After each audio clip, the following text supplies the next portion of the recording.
You know, becoming a champion in any sport requires several things: skill, determination, leadership, teamwork. That's just to name a few. And if there was a recipe for creating a championship team, Salisbury University's Jim Berkman has perfected it. Oh yeah, the lacrosse coach is the all-time winningest coach in NCAA men's lacrosse history. He's in the Lacrosse Hall of Fame, and this week he's a Delmarva Treasure. Salisbury University lacrosse coach Jim Berkman's office is small, but it showcases some big accomplishments.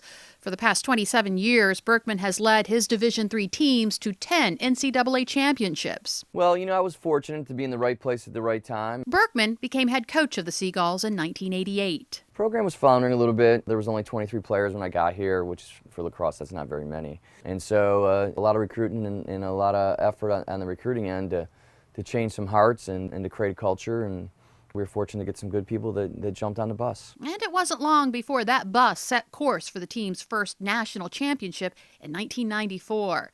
Berkman says getting there not only required good leadership, but the desire to follow. Well, I think you got to be a good leader. You know, I mean, you know, winning is all about leadership and teaching and creating a culture that people buy into, that they're willing to sacrifice things to realize their potential.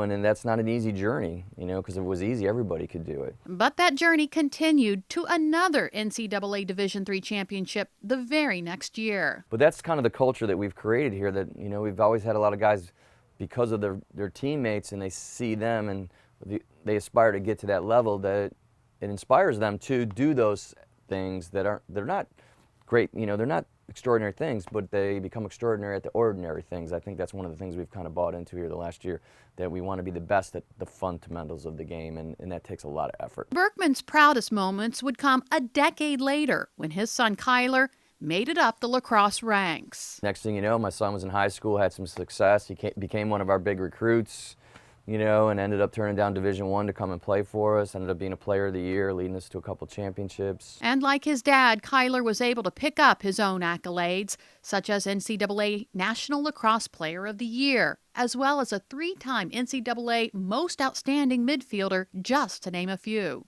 That was a pretty special day, you know, in 2008. As for Jim Berkman, his focus remains on keeping his team inspired and grounded. We don't believe we're doing anything better than anybody else is doing from 3 to 5. What we've always been able to do is inspire our guys, I think, because we push them and prod them in a positive way, and their teammates that have been here for a while do that also, to do those things outside of 3 to 5 that increases their skill set, makes them stronger, bigger, faster, that has allowed us, I think, to be successful over this period of time. And for many, that success continues beyond Salisbury. Well, you know, I think one of the greatest statistics was a year ago, Darren Geraci, who was my former coach and former player here, and he was a GA.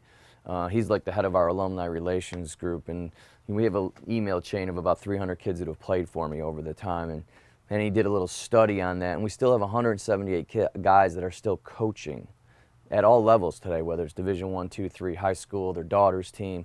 But we have 178 guys of that 300 that are giving back to the game because they had a great experience here and they fell in love with the game and they wanted to give back. And that excites me when I say, you know, I made an impact, help them develop a love, you know, for what we believe is the greatest game on earth.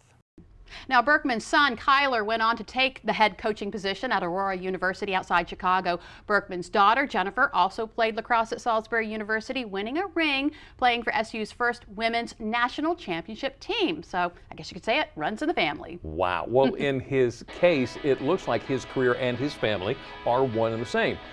But not everyone maintains a healthy balance. Up next, we're going to learn some keys to success when it comes to balancing work life and home life.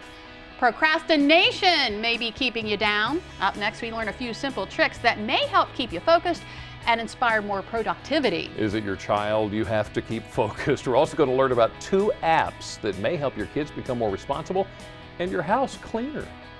But first, you know Delmarva Life's all about community, and that includes your community too. Is there something going on in your neighborhood? We'd love to hear about it and see your photos from the event. Send the information our way along with any pictures you'd like to share. You can reach us at comments@delmarvalife.com or like us on Facebook. Share the information there. Delmarva Life will be right back.